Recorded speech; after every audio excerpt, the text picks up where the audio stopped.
Okay, hi Liz. This is a video I'm just trying out. I'm on my living room floor and I thought I would just try out, before I give you the main strengthening exercises and balance exercises, I thought I would start by giving you a few of the mobility exercises. I'll show you them and see if it works out. This is the first time I've used this video and I don't even know how I'm going to send it to you. But you can tell me if you can see it all right and things like that before I launch into the main bit. Okay, so I'm sort of focusing my efforts on two main areas. One's your tummy and your tummy strength, and the other bit is your upper back. And upper back is in terms of getting it moving and being nice and flexible, because you're in that position for a long amount of time. So it's really important that you can flex and get out of that position so that you're not spending all that time in that one position and then getting, further and further into it, that you can actually come out of it and rest out of it, and you can find ways to get a bit of flexibility, because that top part of your spine can be really quite hard to get to when you want to get it moving.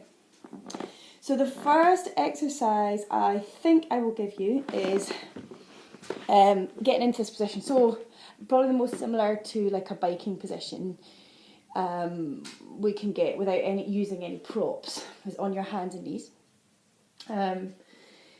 So the first thing we need to do when we're thinking about strength, especially tummy strength, is thinking about getting your full range of movement, so that your muscle can be really nice and long and supple and bouncy, because that's what you really want out of a muscle, so it can function its best and it can contract and release its best. So we need to try and release your tummy muscles a little bit and try and work out sort of where they are and try and let them go.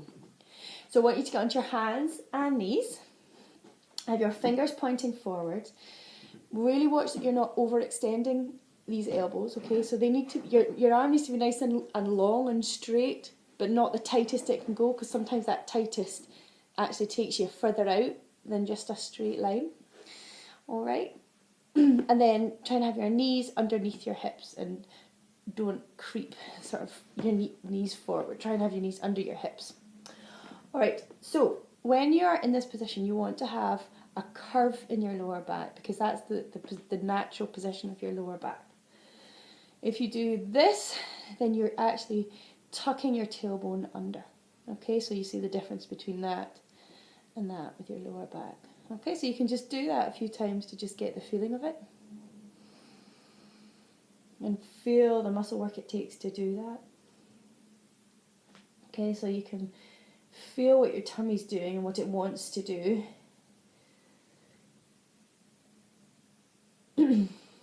Alright, so now we've got that nice curve in your lower back, and you're just staying nice and active through your shoulders, so not dropping down through them and not holding right up, so you're somewhere in the middle. And just let your tummy go. Okay, so that can be a whole lot, it sounds a whole lot easier than it is in a lot of cases. So I want you to take 4 or 5 breaths, and on every breath out, try and let your tummy drop further towards the floor, alright?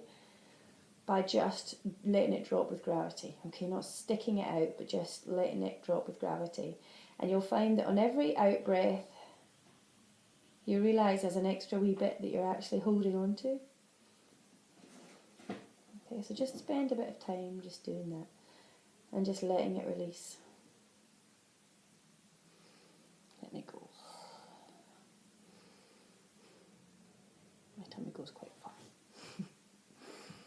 Okay, just let it go, let it go, let it go. Okay, good.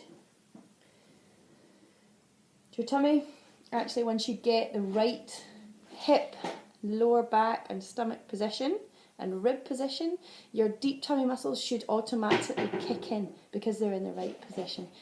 And if you're out of that position or you're too tight into it, then they find it difficult to work, okay? So you don't need to worry too much about sort of activating them. Having said that, it's nice sometimes to feel where they are. So now that you've relaxed your tummy, all right, I want you to feel this lower tummy. So in between these, what you'd call your pointy hip bones at the front there, so you can put your hand on and feel them sticking out.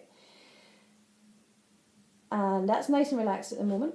And as you breathe out the next out breath, I want you to gently pull just that lower part of your tummy in. So just gently activating that bit across the way, as if it's a belt between those lower hip bones. Now, can you do that while letting this top part of your tummy stay nice and relaxed? And then let it go.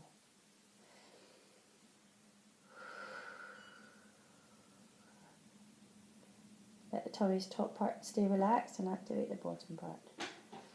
Okay, so you can feel it working. Alright, so that's that. Now we're going to do a bit of a stretch, which I think is a fun one, which is quite good, I find, for getting to this upper bit. So if you lie on your back, arms down by your sides, head on the floor, no head cushion or anything in for this one. Okay, and then what I want you to do is to bring your 2 knees up and then push the legs right over your head, so as comfortable as you can get, like that. So you can start with your knees bent and you can support a little bit with your hands there. And you'll feel it has quite a nice stretch on your upper back and into your neck. Okay, really be guided by how you feel.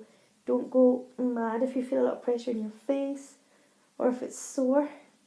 You can always get a cushion and put it underneath if you want to support yourself in a position, rather than if it's too much effort to stay in that position yourself, then you can put a cushion there under your back and support yourself into that position. Because quite often, even though yes, we do spend a lot of time bending forwards, you actually find that bending any further forwards and getting that sort of finer movement, that nice curvy movement through your spine, is actually quite stiff and stuck. So it feels quite nice just to localise it. If that's sore or uncomfortable or makes anything feel tingly, then come down a bit from that until it doesn't anymore. Alright, and then the last one is using this bolster. You can also use cushions, but this bolster is quite nice because you can lie with your arms either side of it. So the aim is to try and lie with the upper part of your shoulders on it, and then you have your knees bent, your feet flat on the floor. It looks a wee bit like my head not attached to my body. There you go. So the idea is that you can get your lower back into that neutral position. Okay, so pointy hip bones and pubic bone are level. Alright, so you don't have your lower back pressed down onto the floor. You have that nice curve, just like we did on the hands and knees position. You still have that curve in your back, but yet you can allow your ribs to rest onto the floor. Okay, if I don't have the bolster, you can see how the ribs come up a little bit. Okay, you can see how they're slightly up off the floor. Okay, because that's because I've got a curve in my spine. Okay, like most of us do. We spend so much time in that position, but if I bolster myself up, it just naturally takes me into a nice relaxed position in my normal standing posture. But because I'm lying down, I can then allow these ribs to relax down, which takes the muscles, the pressure off the psoas major muscle, which is a deep muscle right inside your spine. It's about that level, attached to your spine, and then comes all the way through your middle and attaches to the front there. And you really don't want that to be tight, all right? But usually it is. So you want to get into a position where your ribs are relaxed down. If they're not relaxing down, you might need to add more height to the bolster. Okay, because it might be that your natural curve is up here, and that's what it takes to get your ribs down. All right. But when you get to the point where you've got your ribs down, your nice curve in your lower back, then you can just let your arms relaxed out to the side, and that gives a nice stretch around the front of your shoulders. And you can even straighten your legs for even more of a nice how I straighten my legs. I need to bolster myself up a wee bit more. There we go. So the ribs are down. Curving my lower back and get my hand in there. My ribs are down. Nice and relaxed. I can even move them up and down a little bit. Okay, so give that a shot. Cheerio.